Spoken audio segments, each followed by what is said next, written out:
If there's only one episode of Sheauxtime that you listen to or share with your friends, I ask that it please be this one.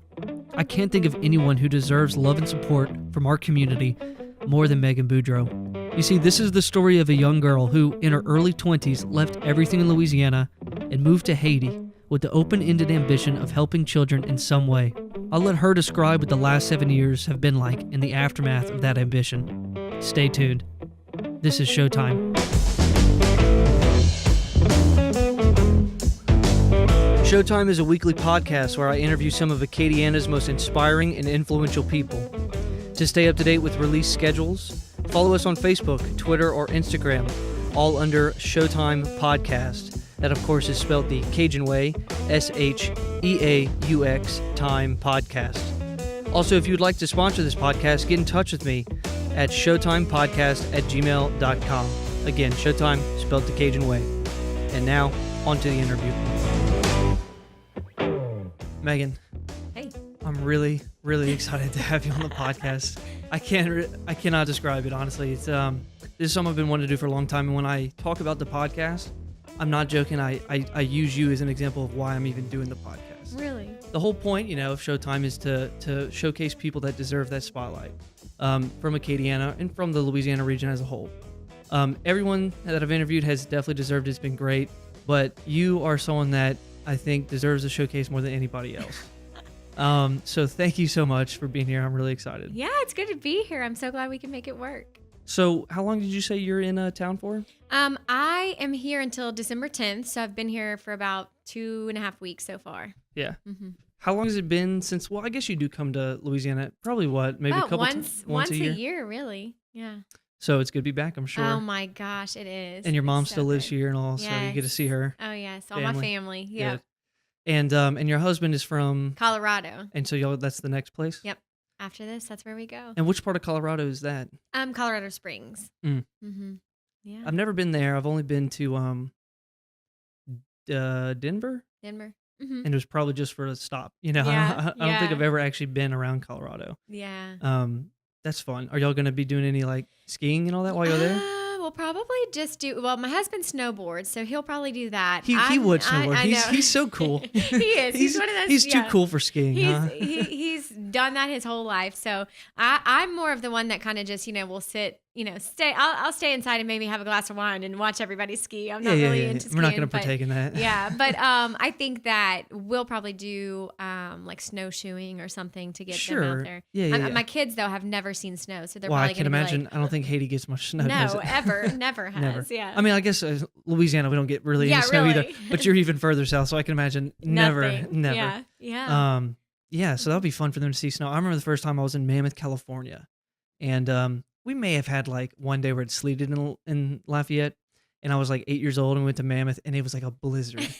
And I'm telling you, it was just like, it's unlike anything you've ever seen at that point, Yeah. Well, and I was They're gonna embarrassed. love it. The first time I ever went to Colorado was before my husband and I were even married, and we're just dating, and we're driving in August, and we go around this like road and this huge mountains there, and I'm like, oh, that's like sand, and he's like, no, that's snow, and I'm like, well, it's August. So I didn't believe him, and I'm arguing with him, going, no, that's sand, that's not. So he pulls over onto the side of the road, and I like get out and like touched it, and I was like, oh my gosh, it's snow. Or like August. the fact that like the top of the mountains are always snowy, like no Yeah. matter what time of year, it's like they always have snow up there Yeah. still. It's awesome. I don't know. It's funny. that'll be different. They're gonna love it, I'm sure. They are. Oh my God. And we're there for Christmas, so I'm hoping it'll snow like on Christmas or around Christmas. I can imagine. A white Colorado. Yeah. Oh, it'll be nice. Oh, they'll love it so much. It'll be fun. Yeah. Are you athletically inclined at all? So I mean, like I know you're not gonna ski, but do you have the ability to if you wanted to? I mean, yeah, if I wanted to, I could. Yeah. You're not like I have a friend, bless her heart. She was all excited. It was like her senior trip, and they all went to snow ski, and she's just not an athletic person, and she was like, you know what, I'm gonna do it. I'm gonna ski. The first slope, she tore her ACL. No, they had they had to like bring the rescue people onto the mountain, put her in like one of those little thing, and ski her down. No. Oh my God, what an experience! Yeah, it was a good experience. Look, she was proud of herself for trying, but the first time, and it was just like, I probably should have. Yeah, that is not good. Yeah. So we'll avoid that this year. Yeah. We'll stick with the snowshoeing. Yeah, That'll I be know. fun. The easy, just walking. It's got to be. I mean, it'll be fun. Yeah. Again, if you've never seen snow, it's going to be a blast just to be stepping in. Yeah. How long do I have you for, by the way? Because I know we can talk for Oh hours. no, I know we can. However long. Okay, well I'll try. Free. I won't take up your entire day, but I do want to talk about a lot of things. Yeah. Because there's just so much to talk about with you, and I will leave some stuff to the audience to do their own research and go and search. We don't have to touch on everything in so much depth, but we can talk about a lot of stuff. So let's start with your history in Lafayette then. Sure. We'll get to Haiti in a second, but let's start just with your life in Lafayette prior to your big move. Yeah. Well, I grew up in Lafayette, and I went to Lafayette High School for high school. And Represent the Lions. I know, go Lions. And Now, what year was that? Oh gosh, now you're making me show Okay, my age. I won't do that. Hold on, no, it's fine because I don't even know. I think I graduated high school in 2004. Yeah, I graduated high school in 2004 and college in 2008. So yeah, sounds about right. Oh yeah, yeah. But grew up in Lafayette. There's there's nowhere like here. So I went away to college. I went to New Orleans. Went to Tulane, and that was awesome. And then after Tulane. Settled in Baton Rouge for a little bit with a job, and then ended up in Haiti pretty quickly after that. Yeah. So you had taken a couple of trips to Haiti prior to the move, just with a mission trip or what was it exactly? I was working with Our Lady of the Lake in Baton Rouge, and they had some nuns that had a mission down there. And so they were like looking for somebody to go down. And of course, at first I was like, oh, not me. Like, I don't want to go. And then it ended up that I was the one who was, I call it being voluntold. I was told that like, you should volunteer. And I'm like, So I went to Haiti twice with them before I moved. Why were you kind of skeptical about it the first time? Well, had you ever been out of the country at that time? I'd been to Honduras in high school, and that was an interesting experience. It was just real different. And then I went to Africa the summer after college. And I just got really sick. Like, I don't know, probably ate some food that wasn't good or something. And I was standard when you go out of the country the first time. Yeah. And me being like dramatic, I was like, I'm never leaving again, And then they're like, go to Haiti. And I was like, okay. Yeah. Take, your Pepto-Bismol now. Yeah, really. Well, no, I've had the Haiti food. It's delicious, actually. Very good. Yeah. Okay. So tell me a little bit about your college experience and then what, prompted you to actually make the move. Well, I loved college. I went to Tulane, and New Orleans is, a different place. Sure. It's a different bird for sure, but it was great. I never knew what I wanted to do. It wasn't like I grew up saying, oh, I want to do this, or I'm going to be this when I grow up. I kind of always was like, I know what I like, I know what I'm good at, but I don't really know like where that comes together. And so I did the typical like change your major 20 times, and I ended up standard. Yep, double majoring and like minoring in all these random things. So I actually majored in political science and psychology, and minored in like public health and Latin American studies and communications. So I don't know how that happened, but it did. But I was actually, no one's judging. I know. I was at Tulane when Hurricane Katrina hit. So that was a big like learning experience because I don't know if you remember this, but they kind of like had nobody could be in New Orleans. So I'd come back here, and I'm like, I know UL took a lot of students. I know LSU did. And, but I was on the legislative scholarship from your dad and knew that if I like could go to any school that I wanted to try something new. And so I applied to Washington and Lee University in Virginia, and ended up just getting on a plane pretty soon after that, and stayed the semester in Virginia. And it was wild. It was so different. I mean, I was like, there was two people from Lafayette actually there, myself and Curry Smith, who's a year older than me. Oh, okay. And I was so happy to see him because I was like, I don't know anyone here. Well, did y'all had gone to high school together? Yeah, we went to high school together, but he was a year older. And so we knew each other, but we hadn't like discussed where we were going to college. Yeah. So I, get out of the taxi cab, and I'm dropped off in the middle of this campus, and I'm like in tears about to cry. And I look up and I see somebody I know, and I'm like, of course. Yeah, like people from Lafayette are everywhere.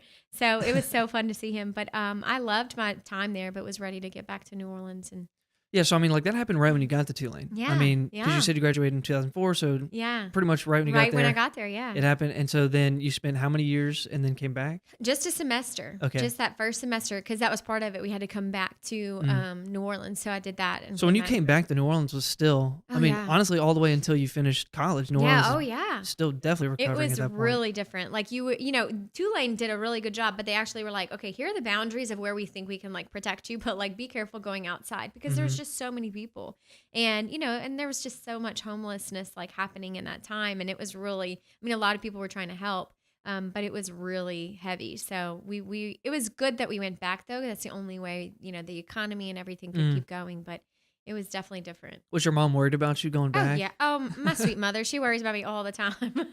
So yeah, She she was like, does. "Oh, I don't think you could go," but we did. You handled it. I Well, did. I think by now she has to know that you can pretty much handle anything. Yeah, yeah. Huh? I think she's still a mom. She's still a mom. So she Yeah. handles it, but she's still like, I can't believe you did that. Yeah, right. It's Yeah. better to just tell her after the fact Yeah. now, Oh, yeah. right? Well, I mean, when I wrote my book, she read it and she's like, "You never told me that." I was like, "Yeah, most of it Probably I for didn't the tell best. you." Probably for the best, Mom. Most of it.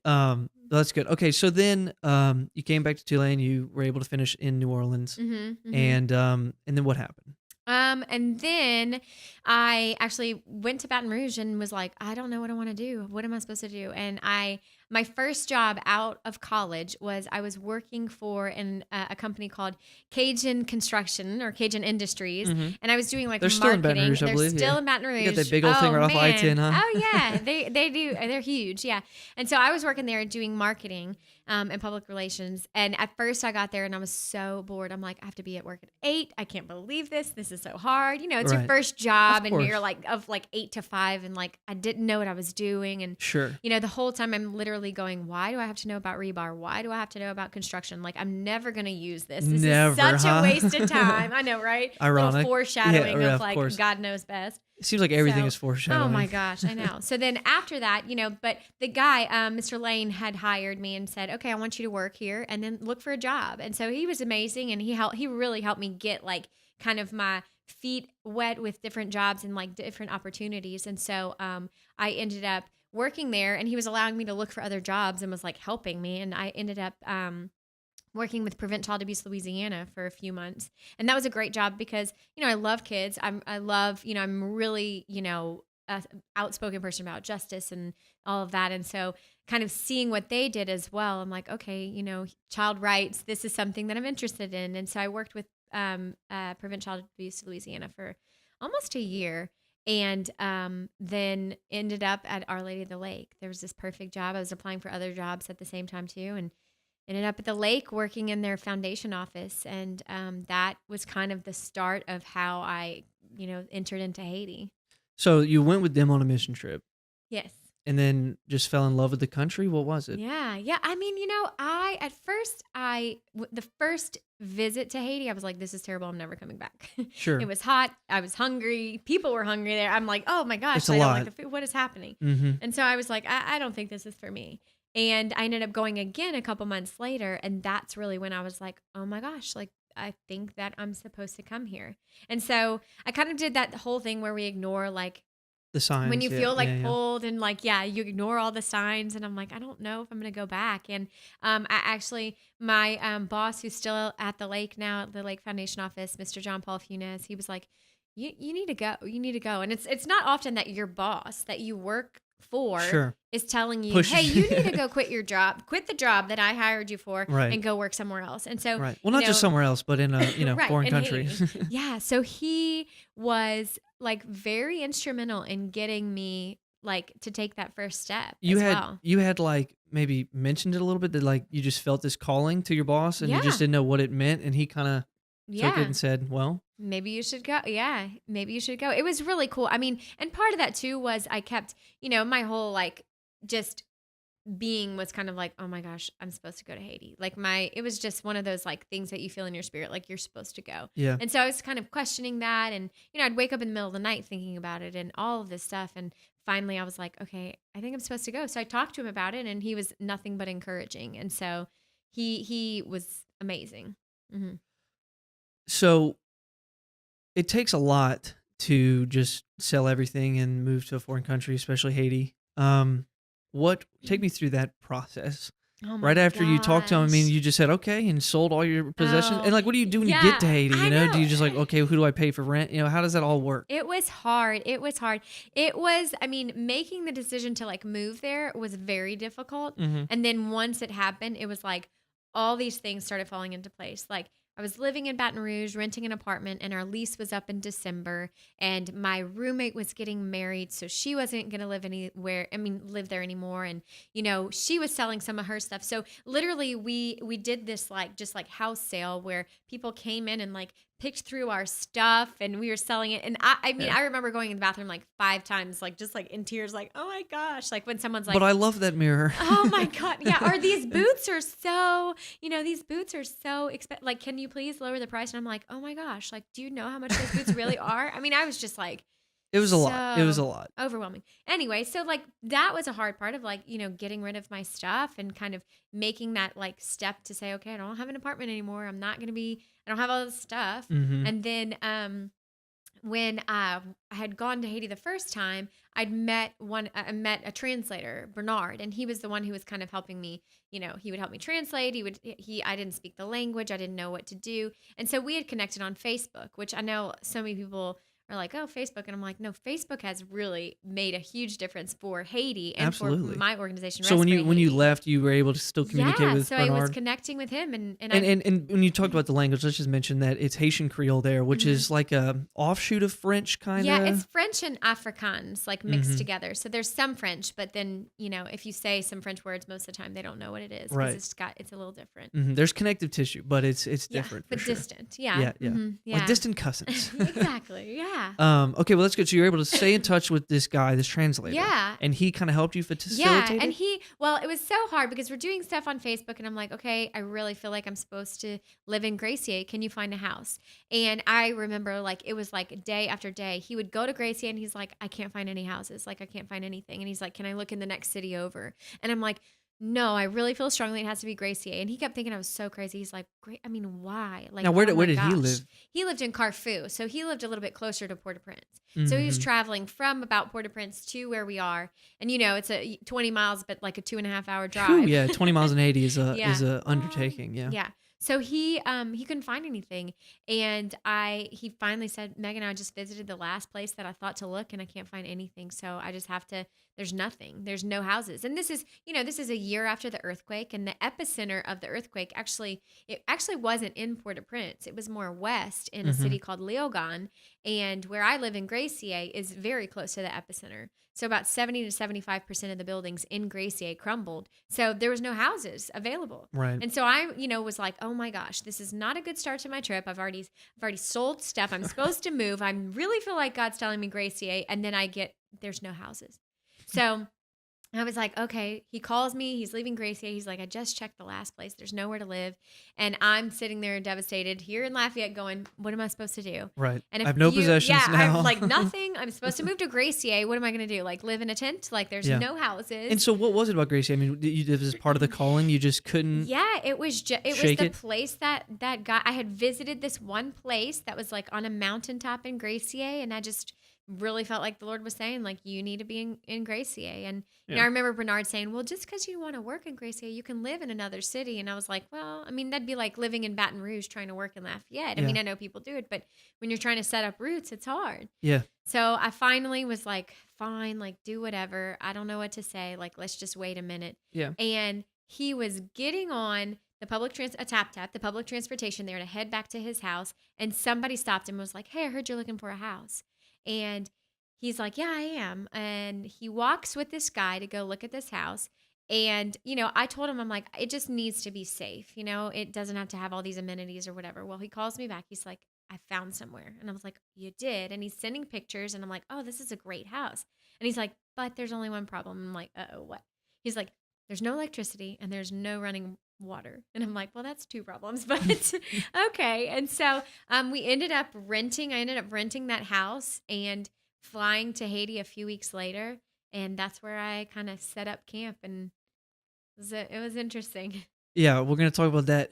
I do have a question. Who owns houses in Haiti? Like, who are you renting from? I would assume it's a smaller population of people that actually owned houses, right? Most of the houses, I would say the majority of the houses that are like up to standard of being able to live in, meaning like they have a roof and doors and windows and like actually, are safe. They're owned by Haitian Americans. They're owned by Haitians that now live in America. Mm-hmm. And so pretty much all the houses we've ever rented in Haiti, in Gracie, are from people that live in America and they come and visit Haiti. Gotcha. So they were born there, moved to America, Yeah. Mm-hmm. and then have Now have a purchased job. property in Haiti. Right. Yeah, Haiti. Mhm. And they just have like someone that kind of manages the property. Yeah, they'll for them have and stuff. somebody who's like kind of the landlord there in country. Yeah. Mm-hmm. You moved, but like what? I mean, was your original goal to do what you're doing now? I mean, what was your plan to start off? I mean, you're just like, I'll just figure it out when I get there. I'll find. It was, yeah. Because I know there's a lot of organizations that do Haiti relief type stuff. Mm-hmm. But you were never really a part of any of the other ones, right? No. Other than Our Lady of the Lake, whatever what they did. Right. So what was the plan at first? I mean, did you see the vision for where you are now? No, absolutely. There's no way you could have even seen close. that. Yeah. Not even close. I mean, I remember that right before I left to move to Haiti, I'm like, oh, I should start a nonprofit because isn't that what you do? Like when you move to, so naive, had no idea.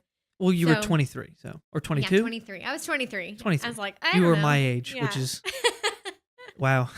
I was like, this is crazy. Yeah. So I was like, okay, let's start a nonprofit. Like, how do I do that? So, I mean, I'm literally Googling like how to start a nonprofit in who does Louisiana. it, you know? I know, right? It's the best way. Yeah. But and then I started it and named it Respire. Respire means to breathe. And I kept thinking, okay, that place in Gracie, like what do I remember about it? And all I remember is just the like complete like stark contrast between Port-au-Prince, which is like pollution and trash and so many people and like it was so heavy. Rivers are trash. Yeah, really. everything's trash there. And then in Gracie, it was like mountains and trees and beautiful. And so I was like, I feel like you can breathe. So I literally again Googled like what's the Haitian Creole word for breathe, and it's respire. And I'm like, okay, we'll call it Respire Haiti. So I mean, it was really crazy that that's how it happened. And then my serendipitous, like, some might say. yeah, absolutely. And then the mission statement was, this is how complex it was in the beginning. It was to help children in Haiti. I'm like literally registered in Louisiana. I will find a place in Haiti and I will help. I don't know what I'm going to do, but I am helping. Oh my gosh. So yeah, I had no idea. I had no idea how much we would do or how far it would come. Well, I know your first year turned into something really insane. So we'll get into that, but I do want to kind of, I've been to Haiti. I went, was able to visit your school, and that was a wonderful experience. Just getting off the plane in Port-au-Prince is quite an interesting thing, especially for someone who's never been out of the country or really been in a smaller country like Haiti. Right. So what? I mean, I know you had already done it with Our Lady of the Lake, but this time you were by yourself, right? What was that like? I mean, just getting off, being in the airport at Port-au-Prince. Oh my God. It was hard. It's scary. I mean, well, describe to them like what it is there. It is so dense and there's no rules. So it's pretty much like anybody comes in the airport. Everybody's trying to grab your bag. Everybody's trying to like lead you a different way and pull you, say, do you need a ride? Do you need a ride? And they're speaking their broken English or yelling at each other in Creole. And it's like, I was so scared. I was so scared. And I had a driver set up and it was somebody who I'd met before. We had used before through Our Lady of the Lake. So I'm like, okay, at least I know my driver's going to be at the airport. Yeah. And I thought, how bad could it be? And I landed in the airport and I was just like, this is scary. It was so overwhelming. It's hot. There's no AC. They literally would throw your bags in the middle of this huge warehouse and you'd have to find it. You have to find it. And then there's just people that are just walking in the airport that did not fly there. Yeah. I mean, I'm like, are you taking a bag? Like, what are you doing? Oh, it's crazy. Yeah, it's different. It's definitely different. And then when you walk out, there's, just people everywhere. Mobs of people. Yeah. It's a crazy experience. It is. Yeah. So from the moment I landed, pretty much, I was like, what am I doing? This is insane. Right. You have to start questioning yourself a little bit. Yeah. But you made it. You made it to your new house. Yeah. You didn't have running water. No. Or electricity for how long? For almost a year. I lived like that. Almost a year. Didn't have any electricity or running water. So I know the electricity thing is kind of, you just got to get used to it, but running water, what'd you do about that? There was a huge, they call it cisterns. It's like a huge hole in the ground basically. And like we would have to just grab our water and pour it in a bucket. And then you put the bucket in the shower and you just use a cup and you bathe from a bucket. But then what about drinking water too? You just the same bucket? No, thank goodness. No. But we would use Culligan water. And so like you'd have to actually take the big old jug and like go fill it up. And at that time, there wasn't any drinking water in our city. So to have to go to the next city and like buy water. Fill up the and jug yeah, and then bring it back, let it last for like a week. Oh, yeah. I mean, so things that would take, 5 seconds normally would take a whole day just to go get drinking water or whatever. It was very arduous. Yeah. And so, I mean, what'd you do for food? What'd you do for money at this point, Oh gosh, I ate a lot of Cliff Bars.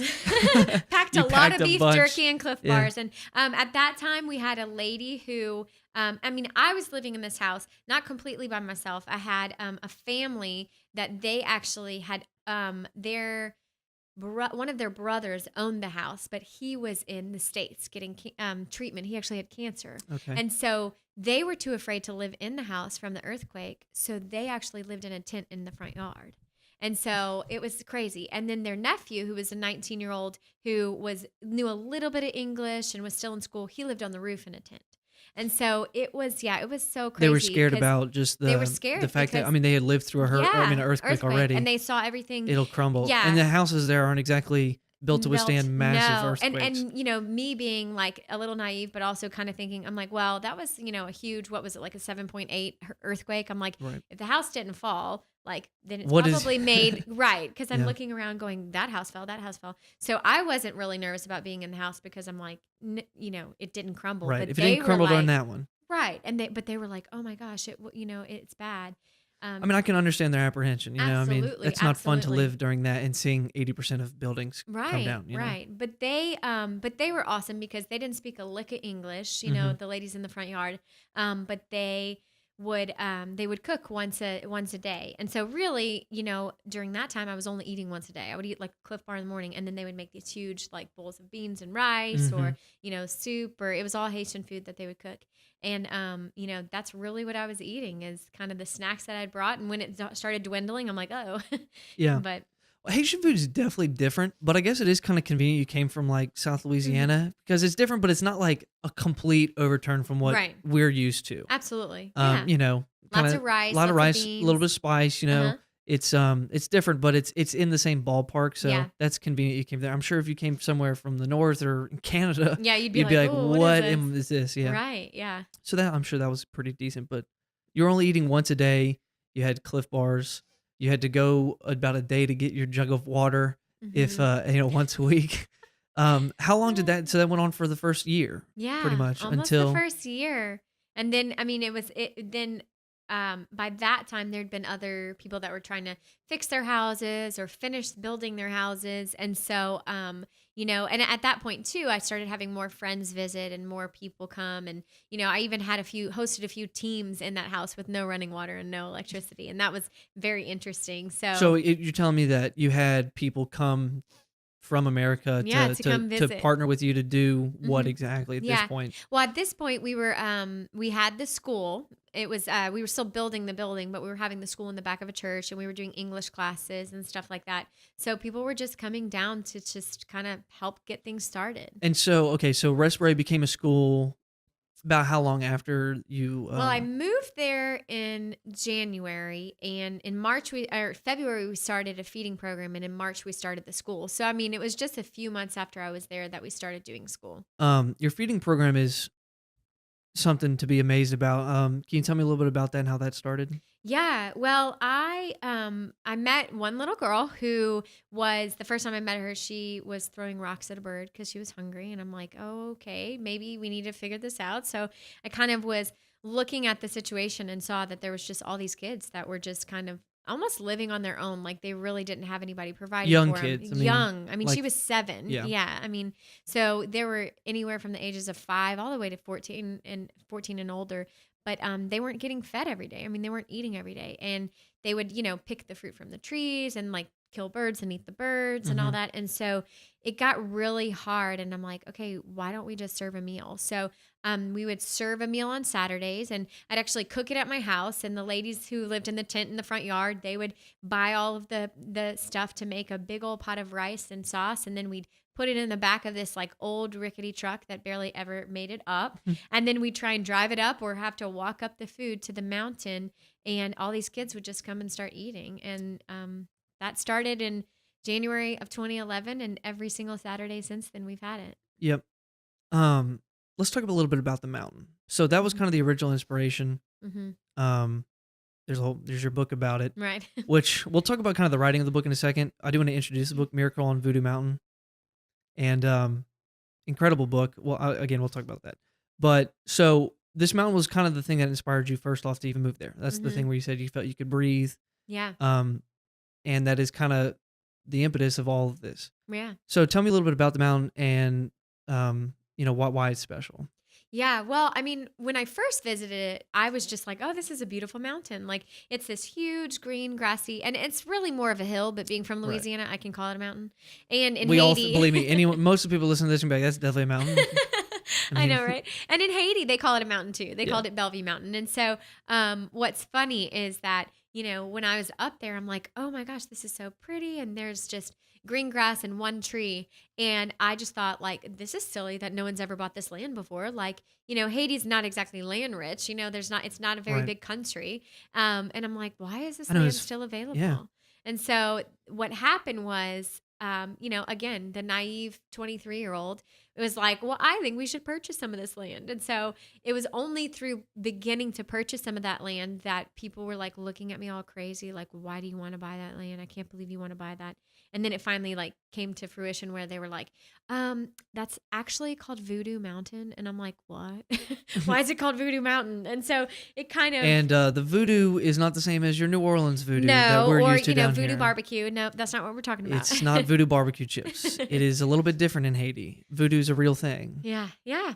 So can you tell me a little bit about that? Yeah, it is a very, I mean, in Haiti, Haitian voodoo is it's very dark. It's very evil and from what I've seen, and from what, not only research, but also just stories of our students and stories of our staff and what they've experienced. And, it's a religion in which they pray to different spirits and they believe in a lot of things that kind of convolute the way that we look at even good and evil. So being in the mix of that, it's really heavy. There's a lot of dark stuff that has happened in Haiti and continues to happen.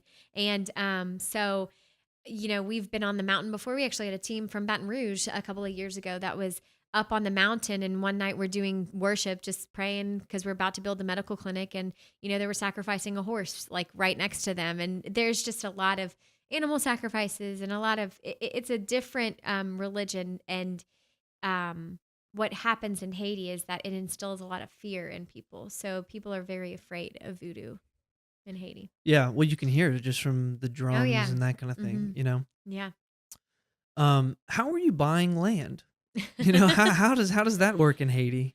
Oh, that's a difficult process. Buying Yeah. land in Haiti is really, really hard. I can And imagine. our first piece of land was the hardest, but now, I mean, we've bought 12 pieces now. So by our 12th piece, I'm just like, okay, let's just get this done, Yeah, and I know the right. process. But it's challenging because, there's not a lot of original paperwork and you've got to find the original person who actually owns the deed and owns the land and the title. And, we realized really quickly that it's very clear, like if somebody really has the title and has the stuff, has the paper, or they don't. So it got complicated in the beginning, but now that we know the process, it's easier. Were you paying with this from your original, like for your own money at this point, or had you gotten some donations to your nonprofit? Well, originally in the beginning, I was just paying for the feeding program and all of that out of my own money because I'm like, okay, we're just going to do that. But when I decided to buy the land, I'm like, I think I need to go and raise some funds. And so it was kind of neat. It's a really cool story. It was in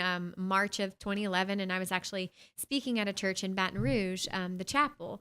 And they had invited me last minute to come and speak. And, it was 2 other organizations that were there as well. And everybody had like 10 minutes. And, I get there and my sweet mom is with me and she's like, trying to help me, set things up. And I'm like looking at these other 2 tables, and one table's got like this awesome tablecloth and board and all of this like paraphernalia and stuff and shirts. And, I look at the other one and they have the same thing. And I am here and I'm like, I have a flyer. This is what I have.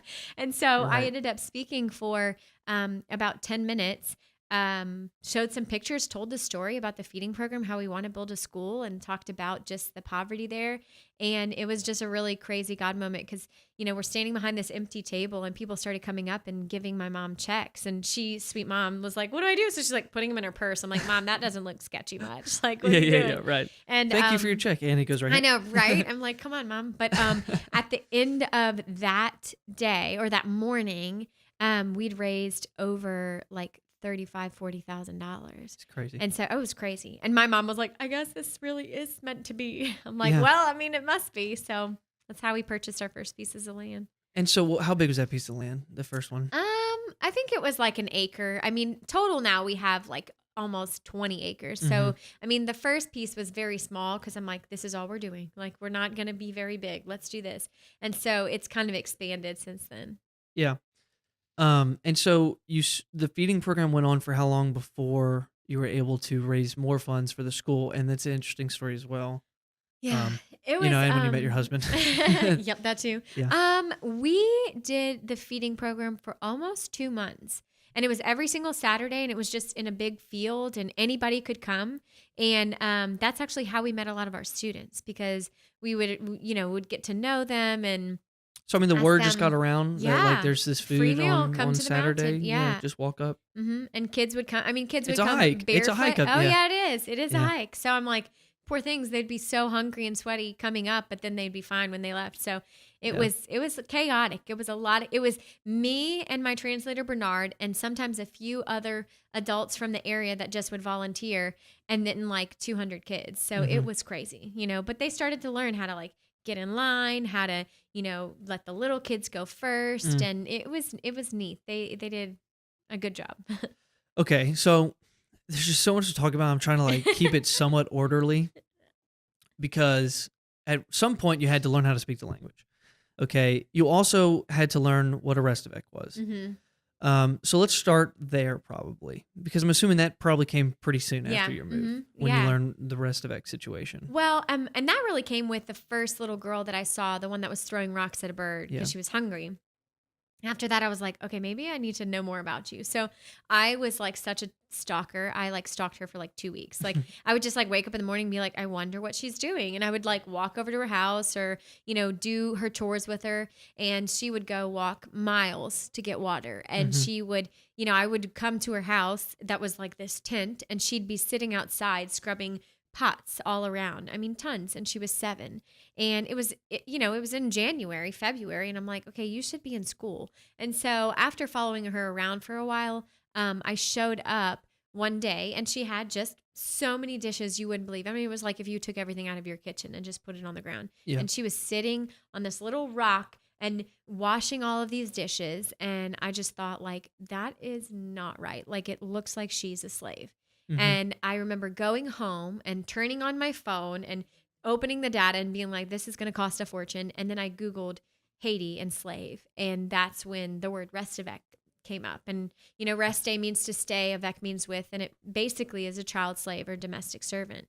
And Haiti has over 300,000 child slaves. And so that really opened my eyes. And I was like, oh my gosh, this is why these kids aren't in school and that they're doing so many chores and that, Right. they're walking other kids to school. Right. and That not was the, going. and that you mentioned that in your book, and that's like the craziest thing to me is that it's not like they're just these child slaves that are working with like affluent families. I mean, you're talking like these are just children that are essentially the caretakers for children that are both younger and older than them. Yep. I mean, it'd be like a 5-year-old cleaning all the dishes and then walking the 4-year-old and the 11-year-old to their school and then going back home and doing all the work and the Right. chores at the house. Yeah. Very bizarre situation. Yeah. Why is that? Yeah. What's going on? Well, I mean, honestly, and I've done so many like years of research and just Yeah. experienced this so much that it's really hard. I mean, it's not something that's black and white. Like there's so much gray in it. And the way that it started was in the beginning, years and years ago, is that these families from the countryside used to send their kids to more affluent families in the capital area because there were schools. Mhm. And so kind of trading off would be It's like a sale. like I mean, it's literally selling. it was like that, but Yeah. in the beginning, it was almost like a kind of foster care. Like our kids here in the countryside don't have schools to go to. So we're going to send our kids to you and they'll go to school and then they can But they'll also also help help out. around the house. But what happened is that they were not going to school. Oh, yeah. No. And then what happened was it just became this huge, like, morphed thing, and they didn't go to school and they were treated terribly. You know, they would get the scraps, they would sleep under the tables, or sleep outside. Like, they weren't given anything. I mean, they were beaten, they were abused.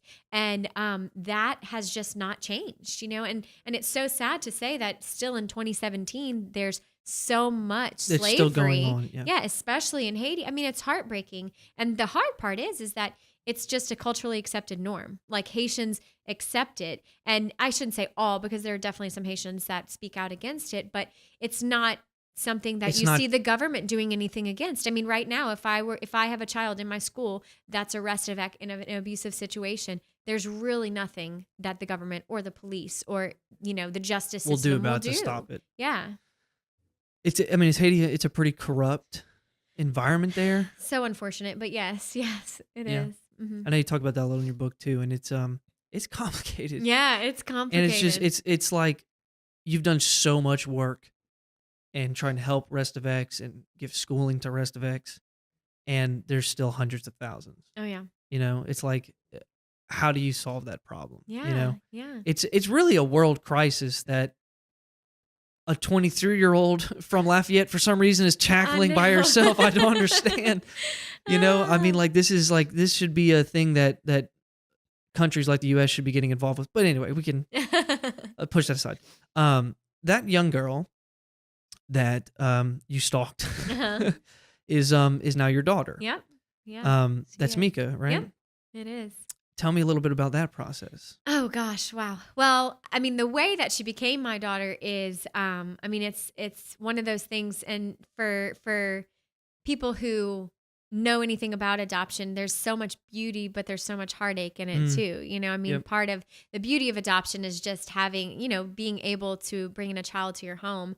And the hard part is that it means because they were abandoned or because their parents have passed away, and that's a hard part for any child. Right. And so for Mika, her mom had passed away when she was younger, and her dad just didn't want her and couldn't take care of her, and so it sent her this family. And her dad had visited her before, and she said, you know, please take me home. Like, I'm not being treated well. Like, she knew she wasn't, and he just wouldn't. And so after meeting her for a few weeks, you know, she would come like once a weekend and spend the night, and I would bathe her and, like, you know, wash her hair and just make sure she was clean and fed and all of that.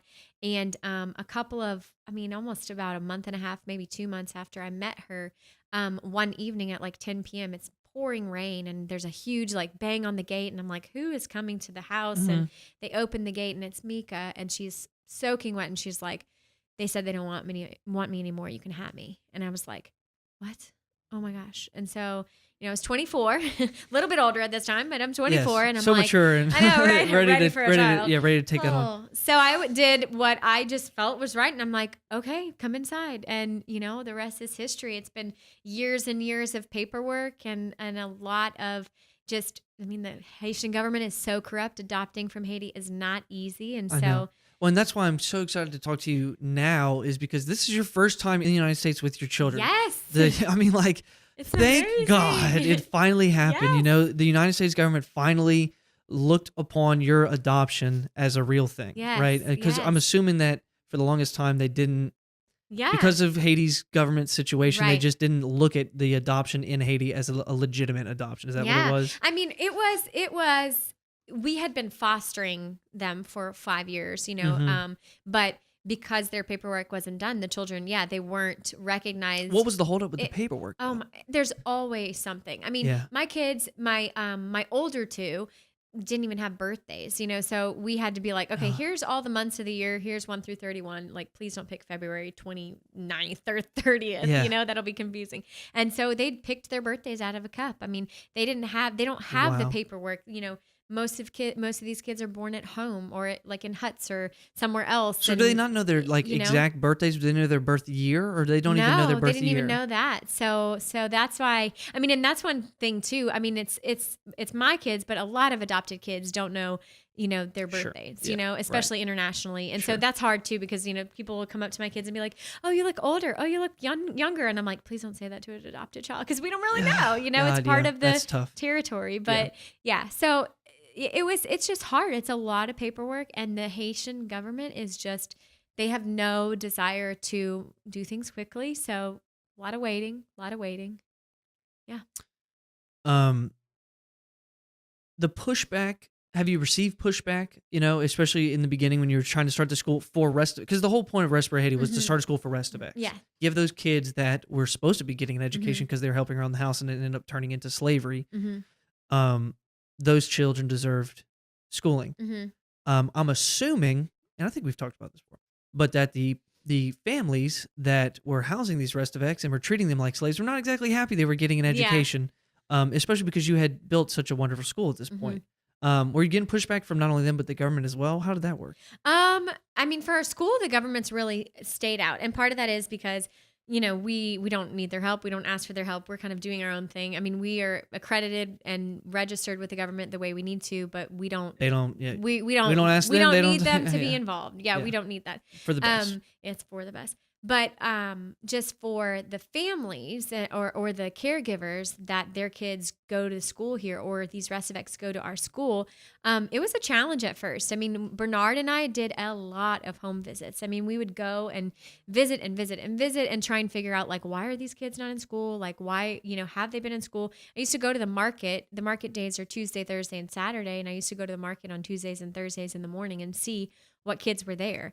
And that was how I, got a lot of kids, because I'm like, if it's February and it's a Tuesday and they're not in school, then they obviously don't go to school. Right. And so, so you're this weird lady just going around so recruiting kids. Yeah, people were like, come the up with me white to lady this wants mountain. your child. I'm like, great. Yeah. But no, follow me. Yeah, come and see. But it really was neat, because what happened is that, our school, even though it's geared towards Restaveks, it's also geared towards vulnerable children and, children that are orphans or children that don't actually have, families. And what we did is we just created this environment where it made it practical for families to be able to put their kids in school. Because here in America, there's free education. You've got the public school system. Like, you can go to school, you don't have to pay anything. Like, of course, you need uniforms or whatever, but you don't buy your books, and there's free lunch. There's all of these benefits. Yeah. In Haiti, they are all paid schools. You have to Really? pay. You have to pay for your uniforms, your books, your food, your notebooks, everything.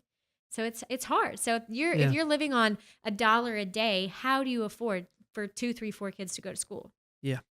It's hard. So the school kind of started getting some traction pretty fast. I mean, you went from how many kids to how many kids? Oh gosh. We went from 97 kids to the next year we had 365. And then next year we had 500. Yeah.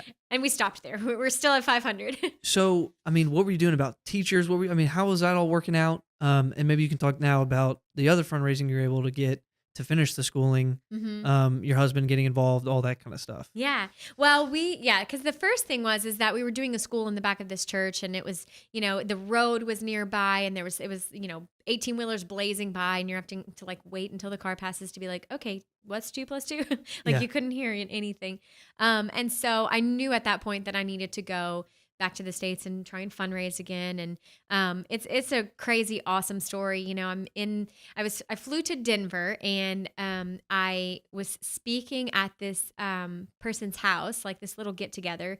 And at this point, I had sort of started, dating my husband at the time. I mean, he was my sort of boyfriend, not really yet. And he was at Haiti as well, because he was on a separate mission trip. Yeah, we had just there? met a month before that. And was he there, like one of the people that was coming to help you and your nonprofit, or was he just a total separate one? Just happened? Total separate. He was on a totally separate trip, and it was more of like a humanitarian trip, and we just happened to meet.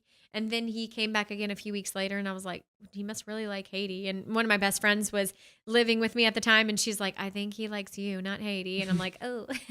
And so anyway, so he was from Colorado, and I had a friend that was in Colorado. And so he got together with her and kind of like did this little fundraising dinner. And I spoke at dinner. And I thought, okay, I'm going to make this money so that we can build this building, and we'll be able to start building our school. And at the end of the night, out of the church.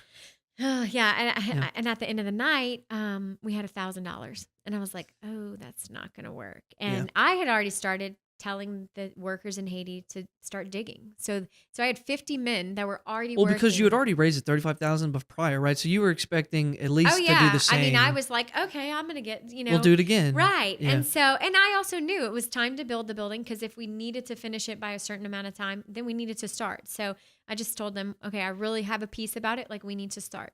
So we get there, I speak, get $1,000, and I'm in the car. I'm literally on my way to go to the airport, and I'm like crying. I'm like, this is not how it's supposed to be. Like, I am so upset. I can't do this. And so, I'm beating myself up going, I have to go tell them to stop working. We can't build this building. Like, what are we going to do? And then, Josh at the time, so he was not my sort of boyfriend at the time. He's driving me to the airport, and he gets a phone call, and it's actually his boss and his wife. And I'm like, okay, who what are they asking? And they wanted to go to dinner, and I'm like, oh, we can't go to dinner. We're on the way We're to the about to miss- airport. yeah. Great, thanks. Yeah. So I'm like, we missed that opportunity, and I didn't And really his know. boss, well, who did he work for at that point? Well, he was working with Otterbox, and I'd never even heard of Otterbox. I didn't know much about them. I didn't know anything, and I'm like, great, now we can't go talk to them. So He was the founder of Otterbox, his boss? Like, he created it? he created, Yeah. his boss created Kurt and Nancy Richardson. They created Otterbox, and I didn't even know how big that was. I was just like, oh, we can't go to dinner, and so I'm getting all upset. And then I kind of had that moment in the car where I'm like, all right, God, like, this is all your stuff. Like, I'm not going to fret about raising money. Like, I don't have any money, and if I can't raise money, then it's up to you. Like, if you want me to build the school, it'll happen. And so, like, 2 seconds after I had that thought, my phone rings, and it's American Airlines, and my flight is canceled. I'm like, uh-oh. and it's Denver to Dallas, which there's a zillion flights from Denver to Dallas. Yeah, of course. And my flight was rescheduled for the next morning. And so I look over at Josh, and I'm like, okay, my flight's canceled. So, like, and it was like beautiful blue skies. I'm like, what is going on?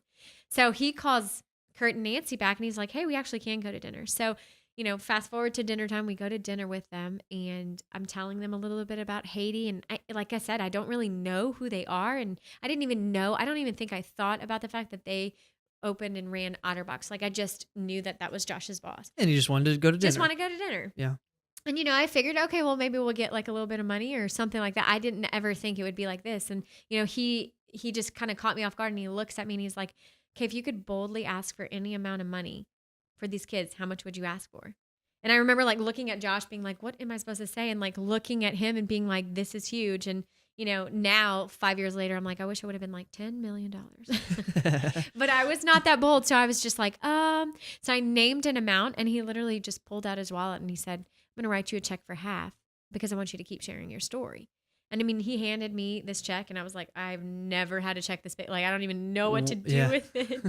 And You're like, can you cash these at the bank? I Is like, do know. they do that? Or do I have to go to like a special entrance? I'm like, this is a 6-figure check. Like, what do I do with this? Yeah. And so, but that is how our first building got built, and our uniforms, our books, we paid the salaries of our teachers. I mean, it was crazy. Yeah. How were you able to find teachers and all that kind of stuff that were willing to be a part of your startup, I guess you can even call it that, right? Well, they're all from, I would say all but 3 are from Gracie, like the city that we live in. And they all have unique stories. I mean, some of them I met when I was like walking to my house. Some of them I've just, saw teaching different subjects somewhere else, or doing, singing in a church or something. And, it's kind of like one after the other, they came to be like that. And, I'll tell you an awesome story about one of our special needs teachers. Is I was going for a run, and one evening, and I passed behind this church, and I saw this young girl, and she had like 5 old men sitting on a bench just staring at her. And I was like, what is she doing? Like, what is going on? And then I like kind of came a little closer and realized like, oh my gosh, she is teaching them to write. Like, she was teaching them to read and write. She had this board, and she was teaching them like the letter A and all of this. And so I ended up getting her phone number, and I was like, I just need to keep this just like in case I ever like need another teacher or something. Right. And at this point we didn't need a teacher, but I'm like, I'm going to keep this. And then, a year later, we ended up starting our special needs program, which now we have 2 special needs classes. We have 14 kids, and she's the head of it because she's so Incredible. patient and she's so loving. And I'm like, oh my gosh, she was the first person I thought of. So it's just divine how we found everybody. Special needs in Haiti. What were they? I mean, what were they doing with those kids Like, are you one of the only people that has a special needs program, or do they actually have programs in other schools? How did that work? Yeah, it was. I mean, the way that it came to be at our school was we actually had siblings of students in our school that weren't going to school because they had special needs. And so after we kind of realized that, we were like, wait a second, we need to do something. And so, my friend Jamie Bird, she came to Haiti, and she's a special needs teacher in Zachary. And she was like, we can do this. And so we started this special needs school basically in our intern living quarters. They were so easy going. They would be woken up by, sweet Esther, who's 6 with Down syndrome, like walking in their room in the mornings. And I'm like, oh, sorry, y'all. But yeah, it basically started like that. I mean, are these kids like actually formally diagnosed with this stuff? I mean, like, are doctors in Haiti diagnosing them, or they just say there's something different about them? Like, how does that work too? Well, I mean, we've come a long way. Like when we first started, there's only a handful of schools that do special needs anyway. We've got a great program next to us, run in Nepali called My Life Speaks. They have a program for special needs. There's a few in Port-au-Prince. There's not many like places that take special needs kids, but there's also not much that's being like talked about with special needs. And so what we saw was that, these parents knew something was wrong, but they didn't even know, so they didn't even know what Down syndrome was. Like they had right. no idea. And what we fast forward a few years, and about, I want to say in 2013, 2014, we started our PTOT, physical therapy and occupational therapy program. And right now they see about 115 kids a week, and Wow. they have tons of kids with special needs. And so now where we're at is we have almost 16 kids with Down syndrome. And so the parents get together, and we've got a 9-month-old, I think, with special needs. I mean, with Down syndrome. And then we've got like a 12-year-old. So we've got this huge spectrum, and parents are like, oh, she will walk. Oh, she will talk. Yeah, because they oh, can she see, can dance. right? Sure, if they're the mother of a 9-month-old, and they see a Right. 12-year-old walking around, and Right. And they see, being able to write, right. And we have like 2-year-olds, and they're like, well, they should be walking by now. And we're like, well, she will walk, but it will take more time. And the parents get so discouraged until they see the 4-year-old walking and running like a crazy person around. Yeah. And they're like, oh, she'll walk. Okay, she will. So it's neat because special needs in Haiti, they're not educated about it. They don't know anything about, even cerebral palsy or why their kids have seizures or anything. So we're able to kind of not only get a community and have a support group for them, but we also do a lot of education with the parents. That's awesome. Yeah. Let's talk a little bit about, I would consider it a borderline miracle, which is how you learn the language. At what point did that happen? Because I know, you got there and you're trying to communicate broken English and broken Creole. Yeah. And then what happened? Yeah, it's one of those stories that still gives me chills because I'm like, when I say it and people are like, yeah, I'm like, yeah, no, I'm right there with you. I mean, it's crazy. It's crazy. I just moved there. It was January of 2011, and I did not know any Creole, and I was like, this is really, really hard. And so I'd been there for a few months. I was flying back in March to come to Lafayette for a few weeks for a little break and just kind of do some fundraising and get to know, get some things in order. And I remember getting on the plane in Port-au-Prince and just kind of saying this prayer going, Lord, I can't stay here if I don't know the language. Like I can't not speak to people. Because I was at the point where like I would pass somebody and they would say, bonjour. And I'm like, bonjour, hey. Yeah, like, which one is it? I'm so Yeah. nervous. Like, how do I even say it? Yeah. So, that was kind of my prayer. I'm like, okay, God. And then I came back to Lafayette and did some, fundraising and did some work for Respire Haiti. And then I got back on a plane and went back to Haiti. And I remember I put my stuff at my house and then walked up the mountain and immediately saw Mika. And she was, kind of playing around and running and probably throwing rocks or something again. And she walked up and she started speaking, and I could understand everything she was saying. And I remember looking at Bernard, who was my translator, and I was like, thinking, is she speaking English? Like, why can't I understand this? And so I responded back in Creole, and Bernard kind of like chuckled and was like, haha, that's funny that you just said that. But then she and I began having a conversation, and he just stood there and his mouth was just like open, like he couldn't believe it. And I was like, okay, this is weird. This is weird. So I was like, let's go back home. So we walked back and we passed this church, which is where the school was. And they were all having a little church celebration. And Bernard's like, we need to go in there. So I walk in there and I start speaking in Creole, and they start speaking back. And I was kind of just like, oh gosh, this is so weird. And one of them asks me, well, did you go study Creole in Louisiana for 2 weeks? And I'm like, Haitian Creole. Like, it's not Louisiana Creole. It's not Cajun French. Like, I was like, I'm pretty sure there's not information on that. I was like, no, I didn't. And without missing a beat, they just stood up and they were all like, hallelujah, praise the Lord, praise the Lord. And I was just like, okay, what's happening? I mean, and it took me months to like actually like. Well, to grasp the fact that, you all of a sudden could speak the language. Yeah. I mean, and honestly, I still sometimes get freaked out by it, because I speak Creole, I read Creole, I write Creole. I mean, I'm fluent in Creole. And even after I was married, 2 years later, I'd wake up in the middle of the night sometimes and I'd look over and like wake up my husband and be like, what if I forget Creole? And he would be like, oh my gosh, like your kids speak Creole and like, you're not going to forget Creole. Like just go back to sleep. And I would still be like, so crazy. So, I want to skip ahead real quick. Does Josh also speak Creole now? He does now, yeah. He had a tutor. He didn't get the miracle. He didn't. Yeah, he always jokes. He's like, gosh, I prayed for it too. Yeah.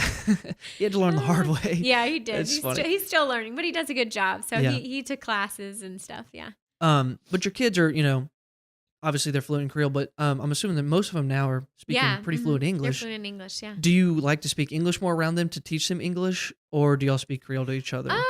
It's pretty bilingual. It depends.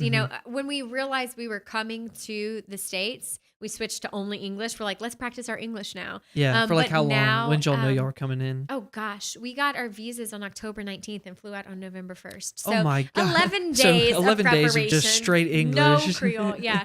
But, yeah, so normally at home in Haiti, it's bilingual. It's kind of, and we call it Kringlish sometimes. It's a Creole-English mix. Sure. So we speak a lot of Kringlish, too. I have a Swedish friend, and his mom speaks Swedish and English, and they call it Swinglish. So Swinglish. Oh, that's funny. I like that though. Yeah. Okay, we can bounce back now. It's such an incredible story, and it's like you can't really wrap your head around it that you're now fluent in Creole, and there's no real explanation for that. Yeah. But I'm glad you were able to share that, and it's a cool feat because it changed everything. I mean, all of a sudden, you would not be able to do what you had done if you had to have a translator for everything. Right. The fact that you're able to finally communicate the language and get your point across and that kind of thing, I'm sure it expedited the process immensely. Yeah, it did, and it's one of those things that looking back, there's such a huge gap, unfortunately, a language barrier between kids and adults. That American adults and Haitian children. That if I were not fluent, then most of the stuff we've done wouldn't have been able to happen. We wouldn't be able to be as close to the kids and know as much about the children. So it's a blessing. I kind of want to touch on the orphanage story in the book. Do you have time for that? Sure. Okay. That's a doozy. It is a doozy. But I think it's important for people to hear.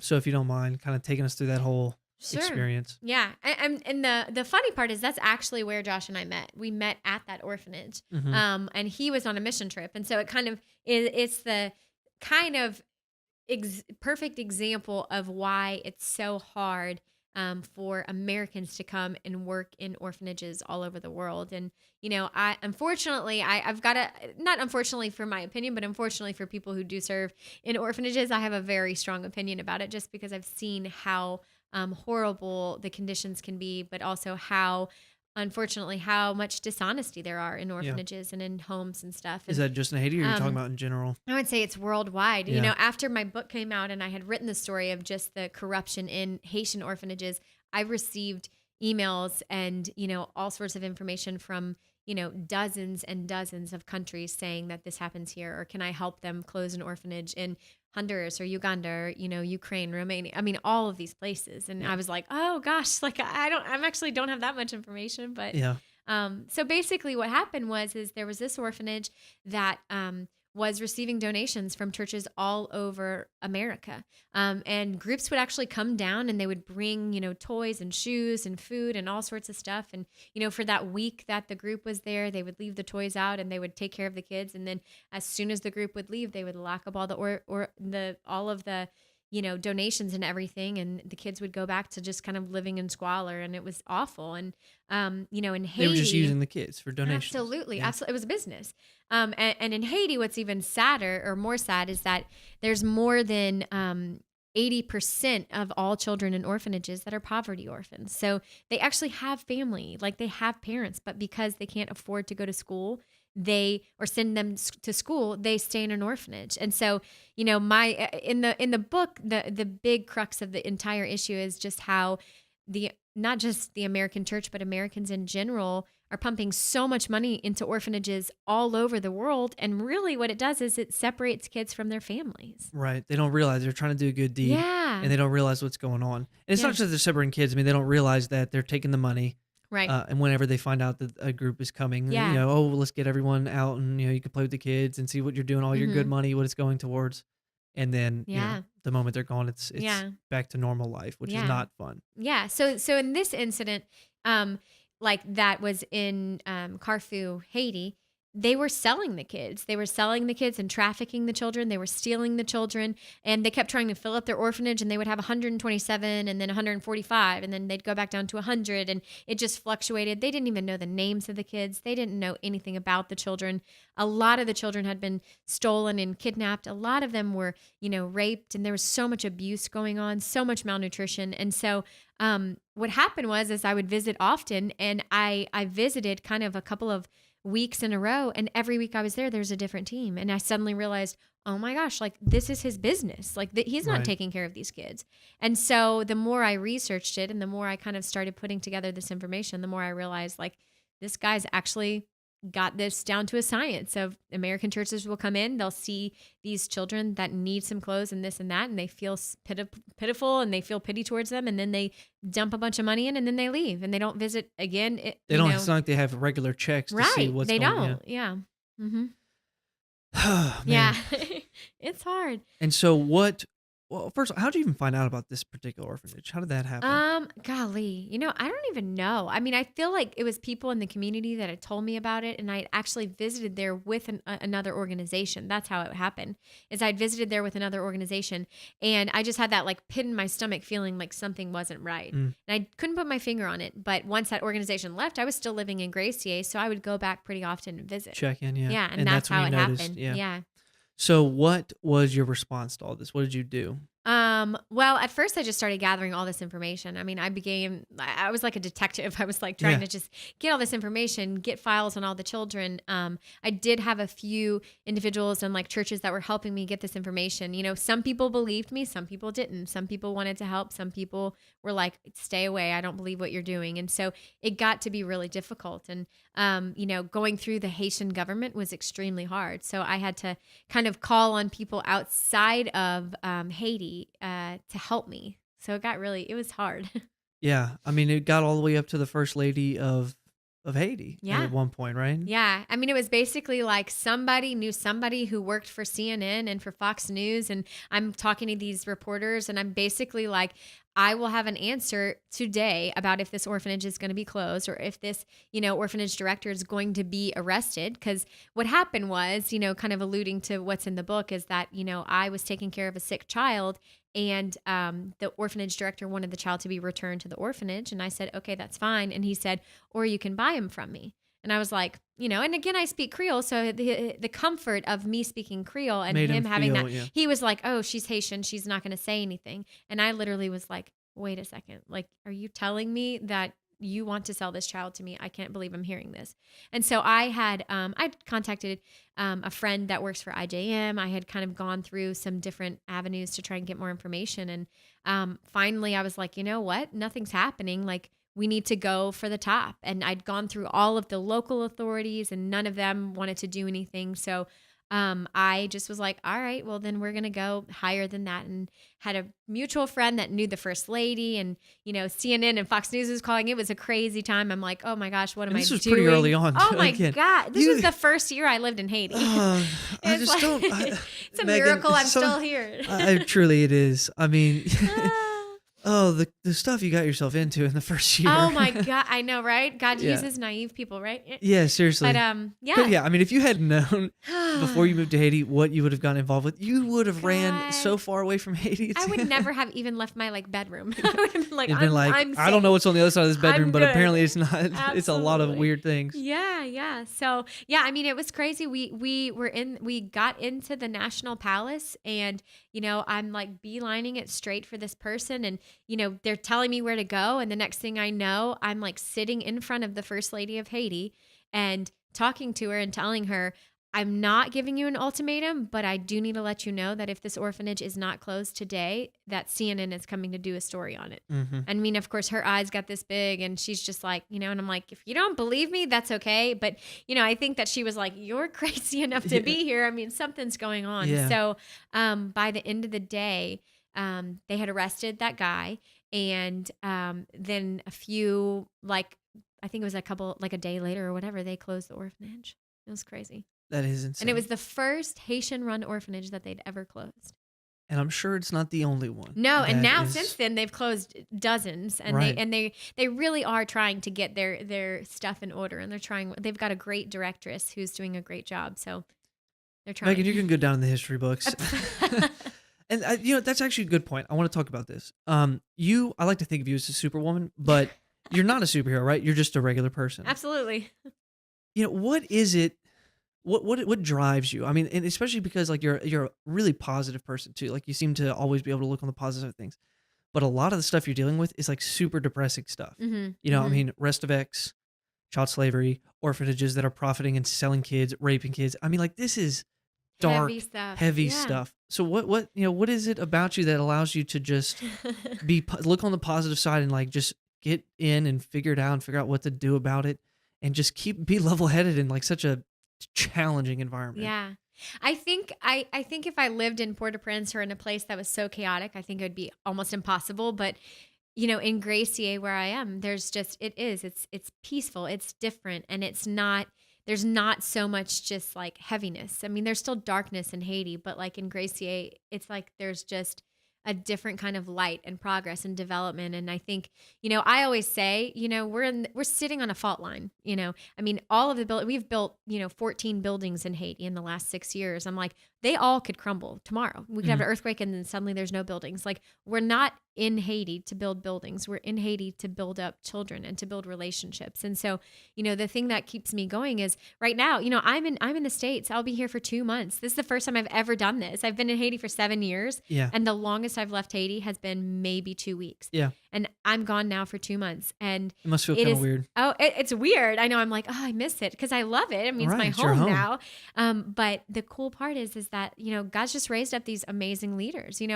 Our school is running perfectly fine. My sweet director of the school, he'll like message me every morning and he's like, it's a beautiful sunny day. We only have 11 absences and, 11 absences out of over 500 kids. I mean, that's amazing for a country like Haiti. Absolutely. So, I think what I have to kind of hold on to is just the progress that we're making, the development, but also raising up leaders, and that's the only way the country's going to change is if the dishonesty and the corruption and the kind of just way that Haiti has been forced to run changes. It's got to be something where they look at education as a huge gift and development and progress as something that's positive, and they think outside of the box, and I think that's what we're teaching our kids, and that's what is enjoyable. I love what I do. Well, that's an incredible way to look at it, and truly what you've done there is so amazing and positive, and I know you've changed the lives of, I mean, you have 400 kids right now, but I mean, you've graduated kids, they've moved on. I got to meet some of them that are now here. Yeah. They're going to school in Tennessee, I think. I mean, Robert Lean and all of them. So it's like, you've got to see a progress of kids come through. I mean, how many total now do you think it's been? Oh gosh. In 7 years. I don't know. I mean, right now in school we have 510. And every year we've got, 25 that leave, and I don't know, it's probably almost, I don't know, 1,000 or so. Now when they're graduating, are a lot of them staying in Haiti, or do you have some that are coming to America? What's the some, or most of them are staying in Haiti, and we're actually working with a new organization that their goal is to help kids actually get to college. And so we sponsor a very few amount of children. 2 of them are in med school, one is in accounting school, another one's doing a vet tech program. So we're kind of doing some of that, but the truth is that it's hard to get to college. I mean, they don't do loans, they don't have scholarships. And so we're trying to make a way for like these kids to get more education. This is college in Haiti? College in Haiti, yeah. And so that's part of it. And our hope is that they stay in Haiti and they become leaders of their country. Yeah. But part of that too is they need to have jobs to be able to provide for their families. Is that a hard thing though? Having people stay, once they see maybe what is out there, they don't want to stay? or do you feel like a lot of them, once they learn, they want to change the country that they live in? That's my hope. That's my Yeah. hope. Even for my kids, it's been really cool because my children are 9, 12, 13, and 15. And so they're old enough to know like, hey, there's not this in Haiti, but I would love to have this. And it's been neat because I'm seeing even in my own kids like eyes and in their hearts, they're like, we need to do this in Haiti. And so I think part of what our goal is for our kids, for our students, and for my own children is to kind of bring new opportunities to Haiti.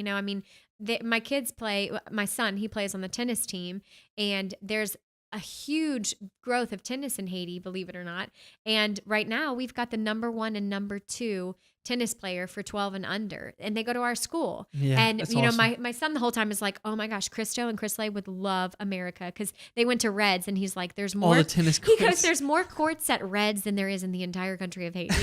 Right. And so he thinks Reds is like the best thing ever. I can so. imagine. I mean, look, we have gone to Reds all of our life, and we still think Reds is the greatest thing ever. So I can imagine someone who's never experienced it. That is easily like Oh, Disney yeah. World, Yeah, it is. Yeah. It is. Yeah.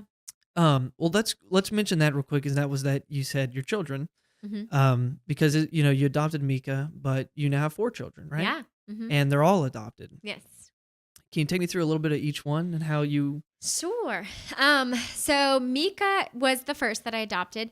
And then, the crazy awesome story about her little sister is that one day, I had all the paperwork for Mika, and one day she was getting in bed and she was like, look, Mom, there's room for another little girl, like another kid. And I was like, excuse me? Like, I didn't know I was going to have 1 child at 24. I definitely don't need 2. So Yeah. I kind of like laughed it off. And like, you weren't married at this point, No, I right? wasn't Yeah, married. right. I was single and just, living in Haiti. So Yeah. I was like, I don't know what you're talking about, Mika, like not happening. But then it started like, pressing in my mind, and I'm like, oh my gosh, Once something is once your mind unsettling. starts working, there is no stopping it, huh? I mean, it is a force to be reckoned with. I know. I was like, oh my gosh. So what happened was after she went to bed, I pulled out some of the paperwork that I had gotten, and there was a paper that was written, and it was in French. And I had to like kind of Google to understand what it said. And it basically said that her mom died in the presence of her husband and 2 sisters. And I was like, wait a second, does she have a sister? And so I'm not knowing any information about this. Right. And I'm trying to track down people that know Mika, that might know where her sister is. And it took an entire month. And, we're out and about doing something, and I get a phone call that says, hey, you need to come here right now because there's somebody who looks just like Mika, and she's sitting on the porch. And I'm like, what? So, Oh my God. I show up, and I'm like, on the way, I'm like, Mika, what's your sister's name? And she's like, I don't know. I can't remember. I mean, she was only 7. So Yeah, of she's course. like, I can't remember. And were they separated? And I'm like, yeah, they Right. were. They had been separated for who knows how long. Right. And she couldn't even remember her sister's name. She's like, Mhm. I know I have a sister. I can't remember her name. And I'm like, oh my gosh, this is crazy. So Yeah. we open the door. We show up at the house. And as soon as we open the door, they run for each other. And Mika was like, Jessica. And Jessica immediately yelled Mika's name. And I'm like in tears, like, oh my gosh. Yeah. Like, it's one of those things It's I like they wish I would have remember- recorded. Oh gosh, I wish I would have recorded it. I would watch it every day because it was so adorable. So Jessie, she was 4 at the time, 4 years old. And she ended up, the lawyer, They do the look judge. so much alike. I know. too. People It's think they're twins here. They It's so look like fun. twins. I know. They do. They're so When alike. they're older, they're going to, like, and the same height, because Jessie's a lot shorter than Mika Right, now, right, but right. when they're the once, same height. Yeah, once Mika hits, where she stops growing and Jessica, it's going to be twins. Oh, it's going to be twins for sure. I know. So that's how, so we did the paperwork for Jessie, and she lived with us. And, it's been really neat because she, out of all of my kids, has been with us like for the majority of her life. Yeah. I mean, she's 9 now, and she moved in when she was 4. Yeah. So she's funny. She's not shy at all to say anything in English. And, today she was like, we were at Hobby Lobby yesterday, and she's like, Mom, Dad, look at this. She's like, this is so cool. You guys need this for your university. And I was like, what is a university? I'm like, oh, you're trying to say anniversary? I'm like, okay, you're close. So, she gets confused with the language, but Yeah. yeah. Oh, that's So then the older 2, they have crazy stories too, but they were both students in our school. And before they were students in their school, I got a phone call from a pastor who said, there's this really poor family. I need you to come like right now. I need you to come look, they just moved in. And this pastor lives in a tent. And I'm like, if you're calling them poor, like this is scary. So, Yeah. I ended up kind of like figuring out where they lived, and I showed up and they just had nothing. And they were living with, a stepbrother's, ex-girlfriend or something. And they just had no family at all. And so, it wasn't something that was immediate. They were actually, one of them was taken to a city about a 4.5-4 hour drive away. And, they were supposed to be in our school. And we were so upset that they were taken. We couldn't find him. We were trying to get in touch with him. And one evening at like 8 p.m., we get a knock on the gate, and he had walked from Jacmel to Gracier, which would be like walking, from farther than New Orleans. Pretty much Mobile to Lafayette. Yeah, perhaps. pretty much walking. He walked from and Mobile he was to Lafayette. 9. And so he showed up, and we were just like, oh my gosh. And that's the thing is people always ask, well, how did you choose only those 4 to adopt? And every time I'm like, we did not choose them. Yeah. Like God totally chose our kids for us. We did not choose these kids. We didn't. It's such an incredible story. Where are we now with Respire Haiti? I know that, the school is incredible. And when I left, you were building up a section of the medical center. Mm-hmm. So, where are we right now? Well, let's see. We just opened a library at our school. That's I saw you posting that on Facebook. That was fantastic. So exciting. Oh, they must love it. Yeah, it's amazing. And then STM came this summer and officially set up our computer lab, which is it's amazing. It's being used every day. Oh, I'm glad it's working for you. Oh my God, it's life changing. They like the computers. They love it. They beg to be in it more often. So, and they already go twice a week. The older kids go twice a week for an hour. The younger kids go twice a week for 45 minutes. So they get a lot of computer. Oh, they're getting a lot of computer We're trying time. to catch them up. Yeah. Well, I would imagine that. I mean, nowhere else normally in Haiti would they be utilizing computers, huh? Not in high school or anything, huh? No. Most of the kids, and in fact, this summer when Robin's team from STM was there, we did an orientation with 10 different classes, and there's about 25 kids in each. So it's almost 300 kids. And in every single class, they would say, raise your hand if you've ever used or touched a computer before. And out of 300 kids, I think we had 5 kids that had ever touched a computer, like even just touched it. 5 kids. And, the team, the STM team was just like flabbergasted. Like they couldn't believe it. And it just like totally solidified why they were there. And I was like, look, you guys, like you're here because this is life changing. Like you've just changed our school, Right. and there's internet access on the computers too. So, I mean, it is crazy. They set up a projector and a screen, and it's amazing. So, Oh, I'm so glad. And then they get time on it. So, they'll be computer literate by the time they finish. Absolutely. Oh, yeah. And they're already starting. They're still kids. I mean, know. kids become computer literate in like a year. You know? Yeah. Like they'll be better than you. You know? I know, right? They are. I know they will be.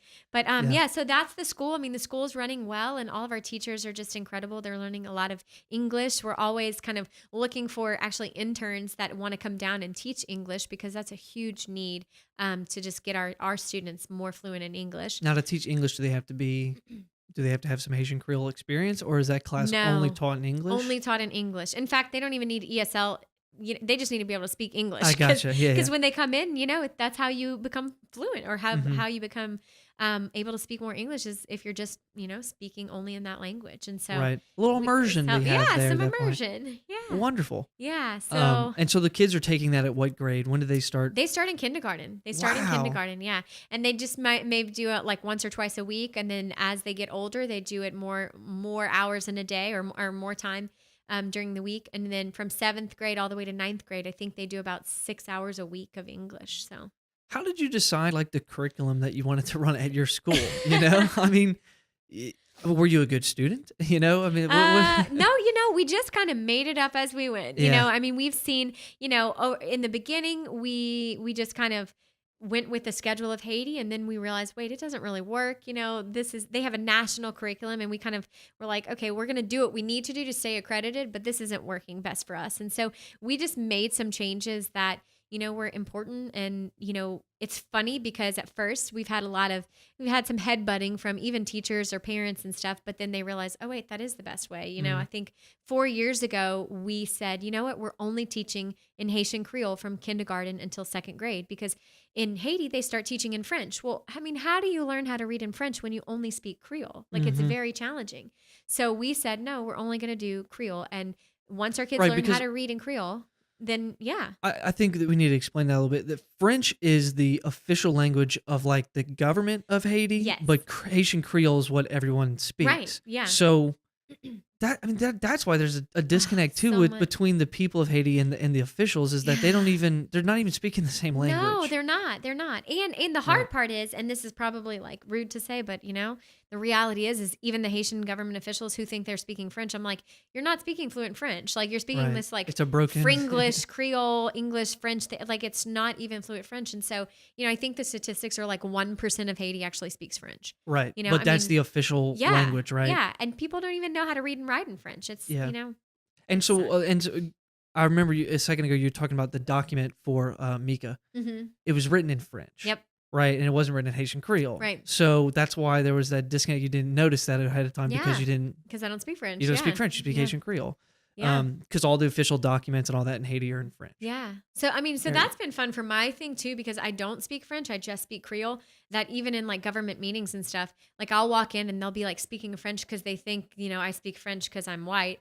And I'll look at them and I'll be like, if you want me to participate in this meeting, you have to speak Creole. I don't speak French. And they're like, oh, okay. Oh, Like, yeah. and I'm just like, hey, like even the bank, when the bank calls me to like cash a check, they know now, like, cause normally they speak French and I'm like, stop speaking French. I don't understand what you're saying. If you want to talk to me, speak in Creole. Yeah. And they're just like, oh, okay. It's funny. So, I mean, why is that? Do they do that purposefully so that the locals are not in touch with the government? How's that? I don't know. What's the It's deal? a class thing. They just do it to be make elegant? this. Yeah, it's sad. I mean, They think or Haitian divisive, Creole is like a really. less- Yeah, they do. Yeah. And there's really amazing people in Haiti. There's one guy, Daniel Jean Louis, who I love. He wrote a book called From Aid to Trade, which kind of maps all this out and is like, until we actually can accept Haitian Creole as an important language, not only for the people of Haiti, but also for schools, like we're not going to have any progress. Like you cannot teach in a language that the kids don't even speak at home or know anything about, and it's not like, I actually went to Myrtle Place and looked at the French immersion program there, which is amazing. Yeah. And I'm like, that French immersion is so much better than even how they're trying to teach French all the way in Haiti. And that's Right. what The language is supposed to be. yeah. And I'm like, they don't understand. Like Creole is not, you can't just throw languages on these kids and think that they're going to be able to pick it up. I want to shift a little bit. I'm going to ask you to be frank. Okay. It's not that big deal. But, again, like I said, part of the podcast was to showcase people, right? You, to me, are possibly one of the most incredible people to come out of Lafayette. Let me brag on you, okay? Just sit back for a second. You're one of the most incredible people to ever come out of Lafayette, right? And I find it repulsive that's maybe a dramatic word, but truly that your organization and what you're doing is hardly known in your own hometown. Like there's no doubt you have an amazing amount of supporters, but you deserve way more recognition. You deserve way more supporters. We should all be behind you and 100%. And I feel like you're getting more support in other places that are not your hometown. Am I correct in saying that? That actually is true. Yeah, it is. What can we do to do better for that? Oh gosh. Well, that's a big question.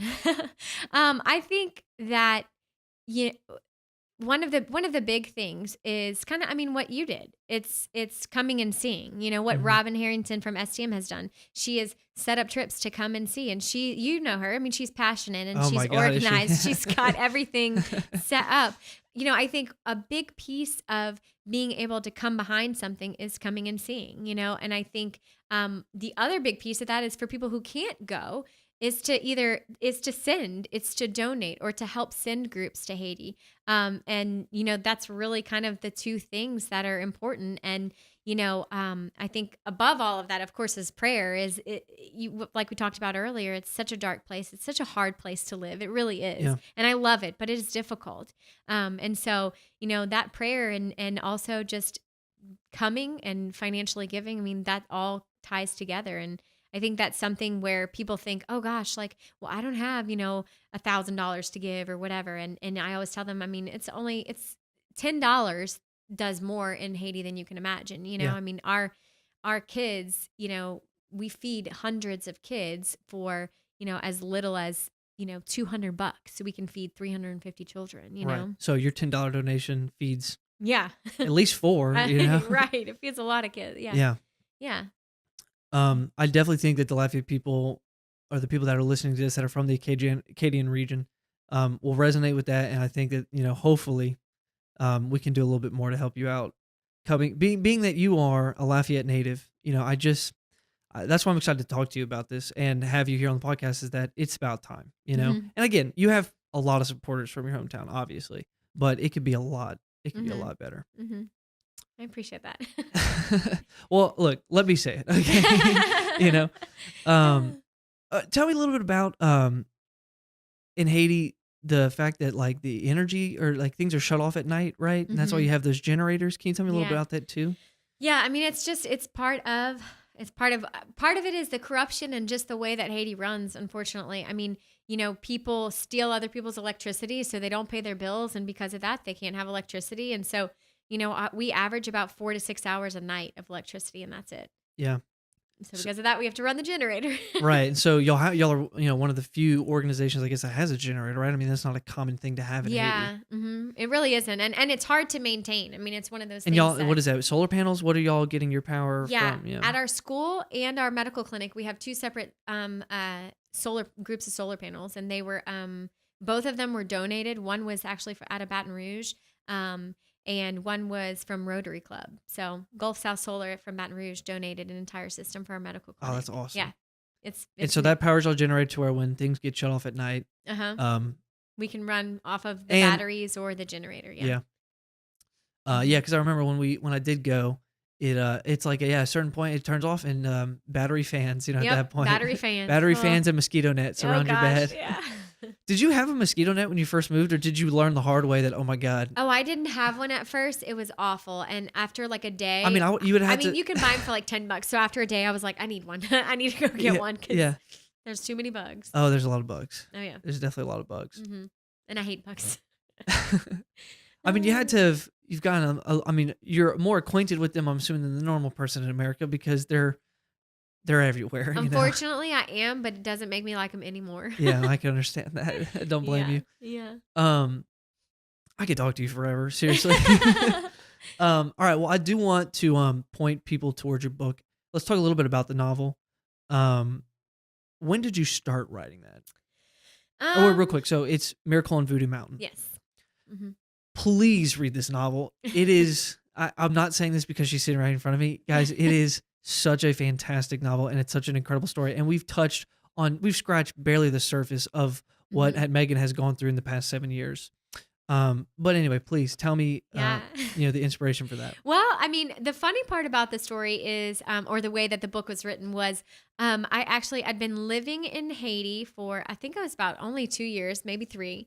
And I had this blog that I was writing. It was mostly for my mom and some of my friends so that they could like know what was going on. Oh, mom was I'm sure she was so happy she would get to read updates. Yeah, she's like, and I mean, there was even somewhere I'm like, Mom, here's what happened, and I would just direct it to her like a letter.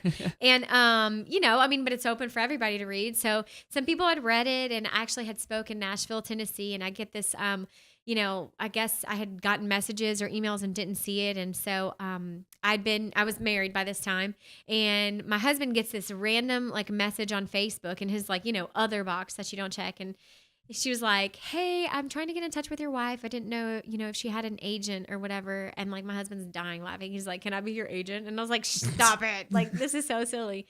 And so she was asking if I'd be interested in writing a book and, to give her a call. So I was like, okay, I'll at least call her. So I called her and I was like, look, I'm really not interested. Like, I don't have time. I'm not a writer. I don't really know what I would say. And, I just don't think that's something I want to do. And so she said, okay, well, you don't have to say yes right now, but can you pray about it for a few months and then call me back? And I was like, you can't say no to that. So I'm like, okay. So I did that. And within a few weeks, like I just felt the Lord was pressing on me. I'm supposed to write a book. And so I called her back and I said, okay, I'm going to write this book. And, it was funny. She makes fun of me still to this day because she says I am the person who took the longest ever to sign a contract. They actually had to fly Josh and I to Nashville to sign it. Well, normally when someone wants a book contract, it's like, yes, please, Yeah, I was kind of like, my printer doesn't work. We don't have power. And she's like, well, why don't you just come to Nashville? So we flew to Nashville, signed the contract, got it all going. And it only left me a few months to write the book. and I was supposed to be having all these deadlines, and I'm a procrastinator. And basically, I had missed every deadline, and I get a phone call from my I uncle. wouldn't call yourself a procrastinator. You had a few things that you had to worry about. Yeah, you know? that too. The book wasn't the main priority. There's You're right. some things that needed to be addressed in Haiti. Absolutely, You that too. had a couple things to fix, but Yeah. continue. That too. So the funny part is that so I was actually not on time at all for anything, and my uncle calls me, and he lives here in Lafayette, and my sweet T-Tone was like, you realize you signed a contract, like you have to write this book. And I was like, oh my gosh, yes, I do. And he's like, you're legally bound, like you need to finish this. And so my sweet husband would, come and bring me meals and like shove them in the door. And so I spent the next 3 weeks just locked in my bedroom Cranking it out. writing. Yeah. So the entire book I wrote in 3 weeks. And it was amazing because I know it's really what needs to be said. And my best friend flew in from Baton Rouge with the manuscript in her backpack, holding it on the front, walking through the airport. And it was this thick. And, the only time we ever edited it was once when my friend read it out loud to a bunch of us in Haiti. And we just kind of were like, oh, let's change this. Okay, this looks good. And then after that, it was printed. So Miracle on Voodoo Mountain on Amazon.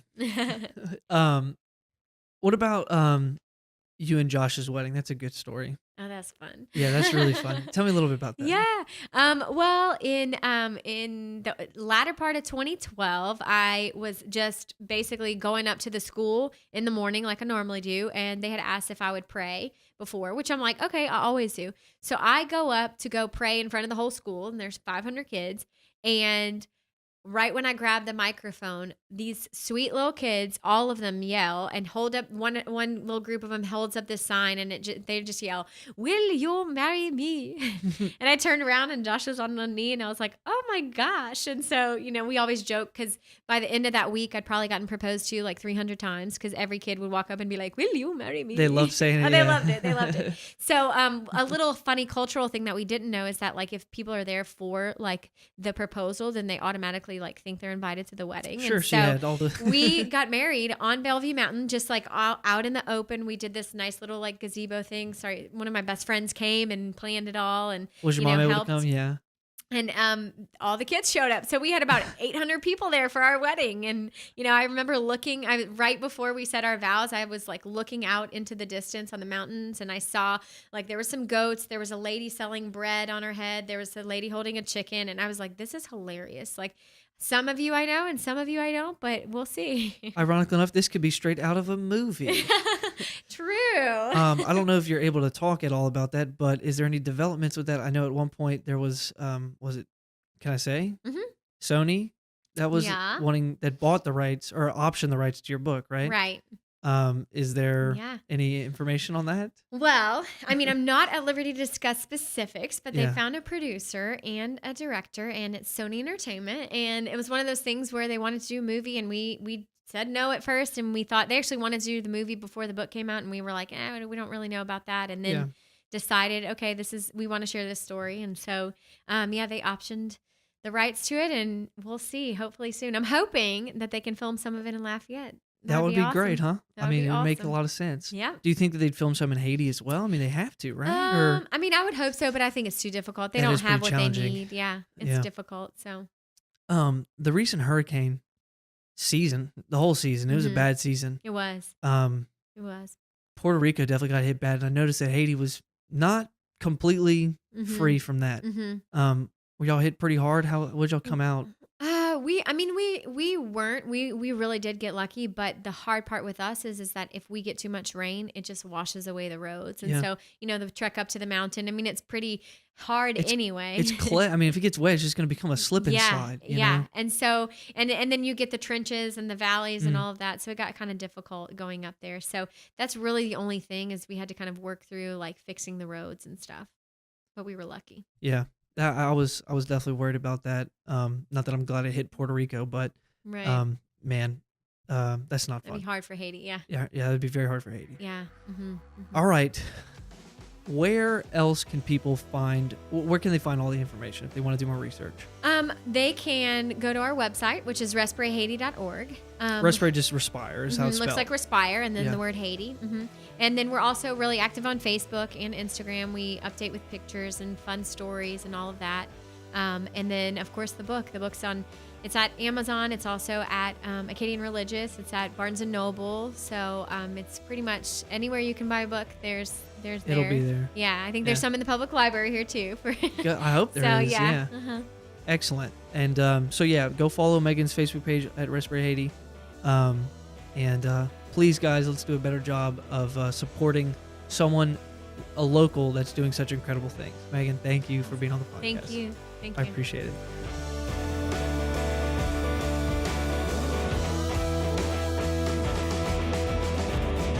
Thanks for listening to this episode of Sheauxtime. The podcast is sponsored by no one. Well, not yet at least, but it could be you or your business. So if you know someone or if you are interested in sponsoring this podcast, get in touch with me. SheauxtimePodcast@gmail.com. Sheauxtime spelled SHEAUX time podcast. Also, if you're enjoying the podcast, one of the ways you can really help me out is by making sure you're subscribed to it on iTunes or whatever podcast app you use. It's free and super easy to do, but it helps us out a ton. And if you're really enjoying the podcast, you can leave us a review or a rating on iTunes and on Facebook. It really only takes about 15 seconds. Here, go ahead and do it. I'll wait. Did you do it yet?